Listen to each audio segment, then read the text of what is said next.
ej horenko nehoruj, ej děvečko nevanuj. Fašang v Bánově má tradici od nepaměti, ale ty formy byly různé. Chodili tady hřebenáře a Jura s cepem, což je tradice, kterou dneska se snaží obnovit folklorní mužský sbor Hůtek. Jura s cepem je právě originál bánovský. Ta postava vychází z obecních zaměstnanců a Jura s cepem byl vždycky hajný, který měl na konci místo toho klasického dřevěného cepu povříslo a tím proháněl mládež a děti, které se samozřejmě při takové příležitosti vždycky shromažďovaly. Děkuji. Dívej si, to. Počkej.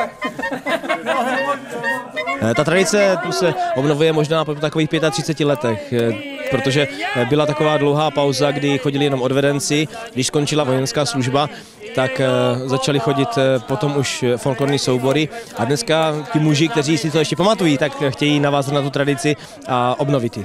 Jako pěkné, protože tato tradice, co vzpomínají staří lidé, bylo někdy v nějakých 70. 80. letech. No já to hodnotím velice kladně, je to senzace.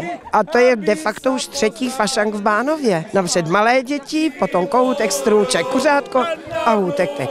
Pro mě to znamená, že ta dědina se tak dává dohromady a že jsme tak společenství takové nejenom v kostele, ale i tak mezi lidma společně, že tak dokážeme.